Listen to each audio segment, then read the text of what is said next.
Welcome to all students. हम पढ़ रहे थे क्लास 9th के साइंस का चैप्टर 6 उत्तक, जिसमें हमने पादप उत्तक के भागों को जानना शुरू किया था। और इसमें हम जानेंगे अब स्थायी उत्तक। और स्थायी उत्तक में हम जानेंगे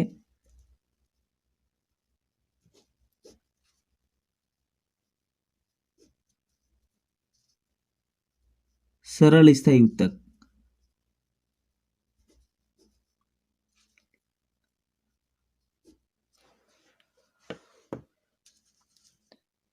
स्थायी उत्तक दो प्रकार के होते हैं। पहला सरल स्थायी उत्तक, दूसरा जटिल स्थायी उत्तक। सरल स्थायी उत्तक के अंदर 3 भाग होते हैं। पहला पेरेन्काइमा,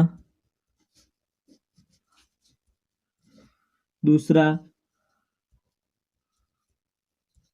कोलेनकाइमा और तीसरा है स्क्लेरेनकाइमा।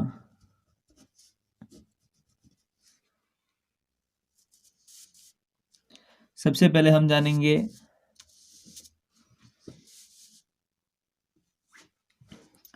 पेरेन्काइमा के बारे में। तो हम हेडिंग डालेंगे पेरेन्काइमा, जिसे हिंदी में मृदु उत्तक भी कहते हैं। पेरेन्काइमा के अंदर लिखेंगे कि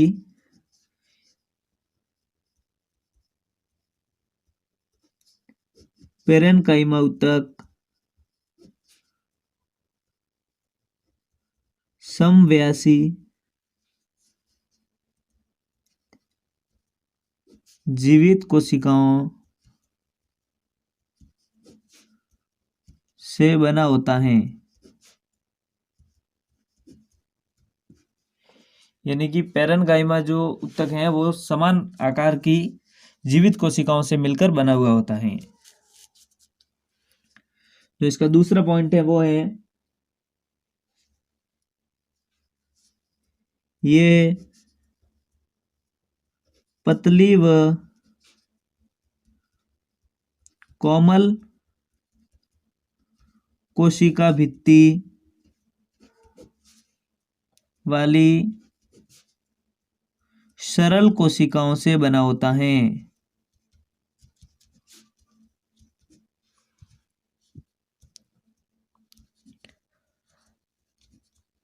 जो पेरेन्काइमा उत्तक होता है उसकी कोशिकाओं की भित्ति पतली व कोमल होती हैं और ये एक तरह की सरल कोशिकाएं होती हैं। नेक्स्ट जो इसमें पॉइंट है, इन कोशिकाओं के मध्य काफी रिक्त स्थान होता है।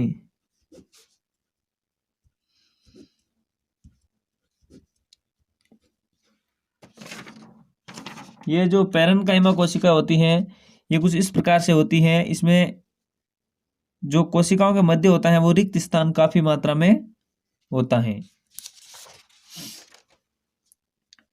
जो नेक्स्ट पॉइंट है इसका वो है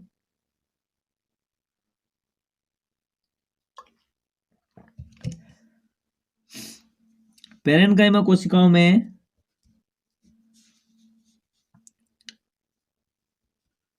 क्लोरोफिल पाया जाता है, जिसके फलस्वरूप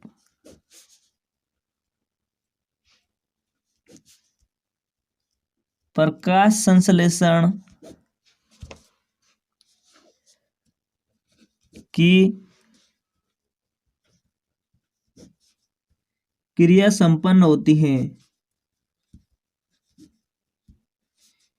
इसलिए इसे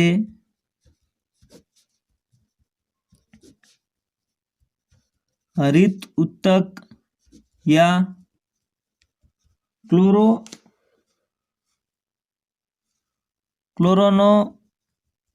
भी कहते हैं। यानी कि जो प्रकाश संश्लेषण की क्रिया होती है उसके लिए जो क्लोरोफिल की आवश्यकता होती है वो इस पैरेन्काइमा उत्तक में पाया जाता है। इसके लिए इसके क्लोरोनोकाइमा उत्तक भी कहते हैं।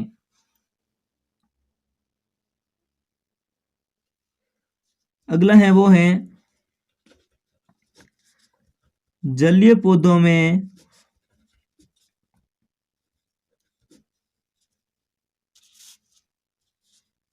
इन उत्तकों में वायुकोष्ठ पाए जाते हैं जो उन पौधों को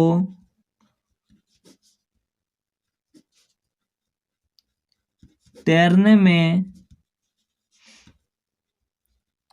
सहायता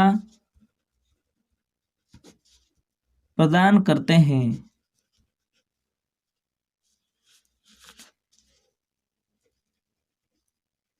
इसलिए इन्हें पैरेन्काइमा उत्तक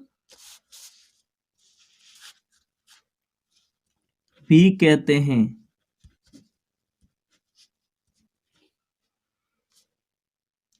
अगला जो पॉइंट है वो पैरेन्काइमा उत्तक का, ये उत्तक पौधे के तने व जड़ों में भोजन को संचित करता है।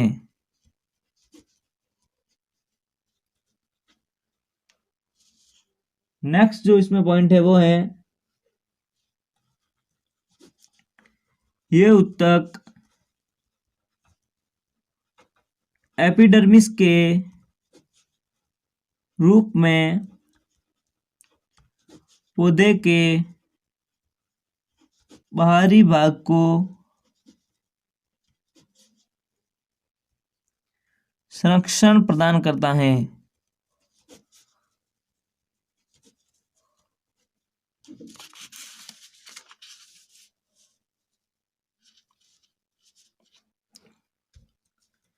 नेक्स्ट जो इस पैरेन्काइमा उत्तक का पॉइंट है वो है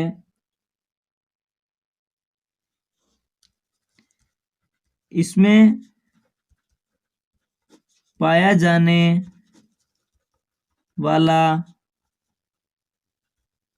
अंतःकोशिकीय स्थान गैसों के विनियमन के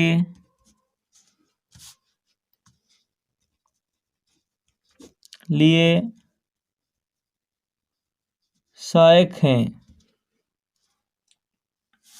ये थे पैरेन्काइमा उत्तक के मुख्य कार्य, जिनमें सबसे पहला है पैरेन्काइमा उत्तक समव्यासी जीवित कोशिकाओं से बना हुआ होता है। दूसरा है ये पतली व कोमल कोशिकाओं भित्ति वाली सरल कोशिकाओं से बना हुआ होता है। अगला है इन कोशिकाओं के मध्य काफी रिक्त स्थान होता है और इन कोशिकाओं में क्लोरोफिल पाया जाता है, जिसके कारण इसे क्लोरोनोकाइमा कहते हैं, यानी इसे हरित उत्तक कहते हैं। और जो नेक्स्ट है वो है इसे एरेन्काइमा भी कहते हैं, क्योंकि जो जलीय पौधे होते हैं उसके अंदर वायु कोष्ठक होते हैं जिसके कारण उत्प्लावन बल के कारण ये पौधे जल की सतह पर तैरते हैं। और पैरेन्काइमा उत्तक जो हैं वो पौधे में तने व जड़ों में भोजन को संचित करने का कार्य भी करते हैं। और जो ये पैरेन्काइमा उत्तक होते हैं ये पौधे की सबसे बाहरी सतह में एपिडर्मिस के रूप में पौधे के बाहरी वाले भाग को संरक्षण प्रदान भी करते हैं।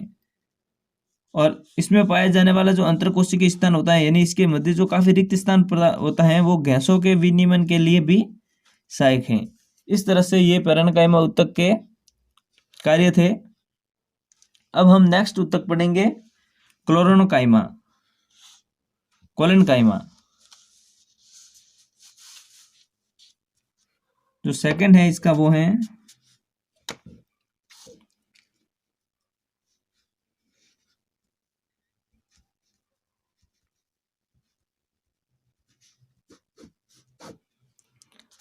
कोलेनकाइमा।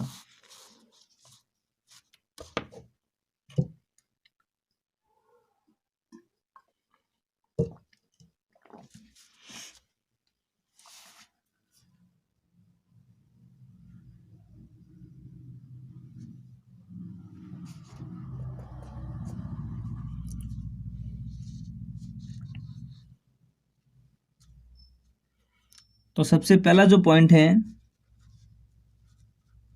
वो है इस ऊतक की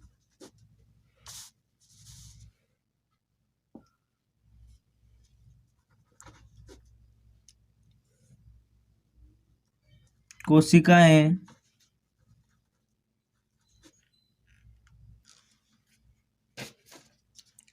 इस ऊतक की कोशिकाएं लंबी, जीवित तथा अनियमित ढंग से किनारों से मोटी होती है। अगला पॉइंट है इसका जो मुख्य कार्य है वो है पौधे में बिना टूटे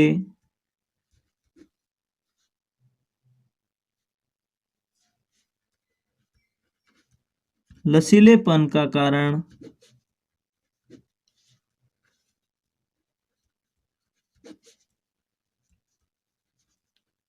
कोलेनकाइमा ऊतक हैं। यह पौधे के विभिन्न भागों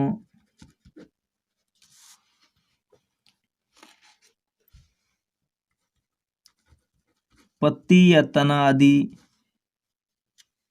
में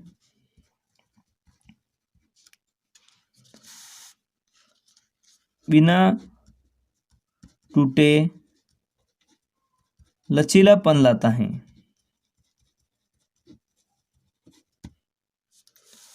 कोलेनकाइमा जो ऊतक है इसका मुख्य कार्य होता है जो पौधे में लचीलेपन का कारण होता है ये कोलेनकाइमा ऊतक होता है। कोलेनकाइमा जो ऊतक है वो बिना टूटे पौधे में लचीलापन लाने का कार्य करता है।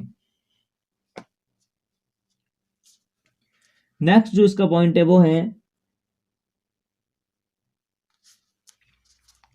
ये हमेशा पर्णवृंत, पुष्पावली वृंत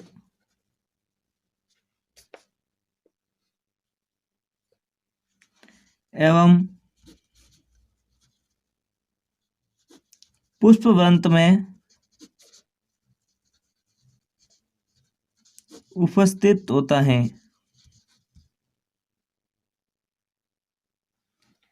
और इसका मुख्य कार्य जो है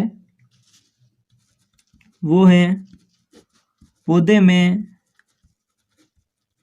लचीलेपन के साथ साथ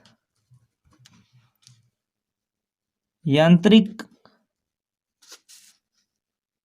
सहारा प्रदान करना। यानी जो पौधे में लचीलेपन के साथ साथ पौधे को यांत्रिक सहारा प्रदान करना यानी पौधे को मजबूती देने का कार्य कोलेनकाइमा ऊतक का होता है। नेक्स्ट जो ऊतक है कोलेनकाइमा ऊतक कुछ इस प्रकार से होता है। यह अनियमित ढंग से किनारों से मोटा होता है और यह लचीलेपन का कारण होता है पौधे में। और जो नेक्स्ट ऊतक है वो है स्क्लेनोकाइमा।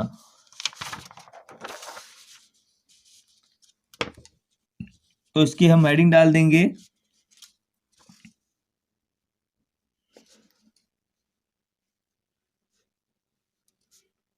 स्क्लेरेनोकाइमा।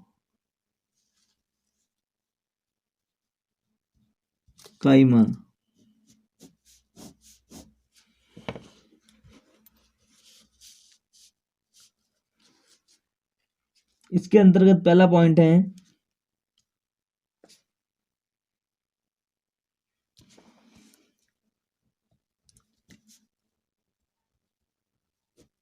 इस ऊतक की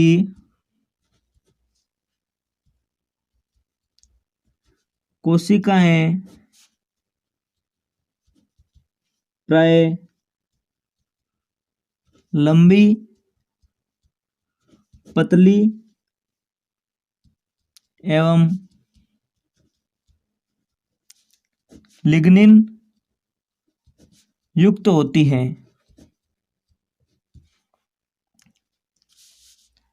तो इस ऊतक की जो कोशिकाएं होती हैं वो प्राय लंबी, पतली और लिग्निन युक्त होती हैं। लिग्निन कोशिका में सीमेंट का कार्य करता है, इसलिए इसे कोशिका का सीमेंट भी कहते हैं। ये कोशिका को मजबूती प्रदान करने का कार्य करता है लिग्निन। तो इसकी जो कोशिका भित्ति होती है वो लिग्निन से बनी हुई होती है। इन कोशिकाओं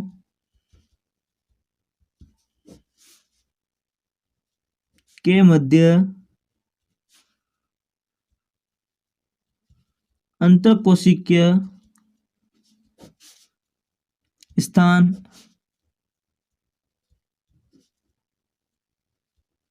अनुपस्थित होता है। जो स्क्लेरेनोकाइमा ऊतक हैं इनकी जो कोशिका होती है इनके मध्य अंतरकोशिकीय स्थान यानी इनके मध्य किसी तरह का रिक्त स्थान अनुपस्थित होता है, किसी भी तरह का रिक्त स्थान नहीं होता है।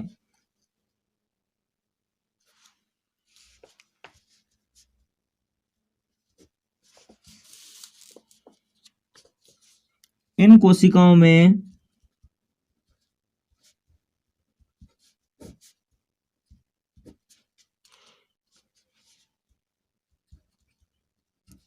कोशिका द्रव्य अनुपस्थित होता है, यानी इन कोशिकाओं में कोशिका द्रव्य अनुपस्थित होता है, इसलिए हम कह सकते हैं कि ये मृत कोशिकाओं से बने हुए होते हैं।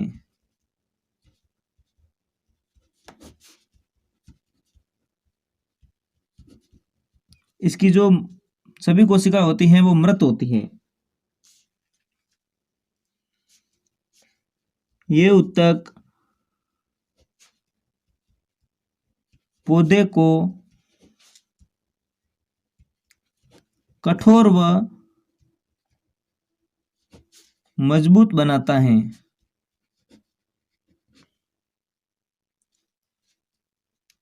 और जो स्क्लेरेनोकाइमा ऊतक हैं ये मुख्यतः बीजों व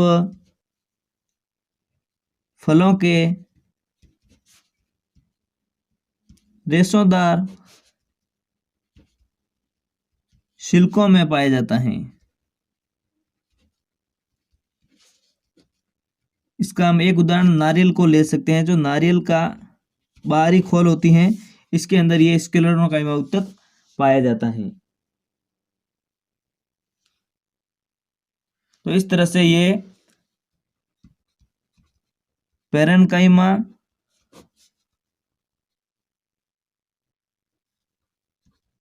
कोलेनकाइमा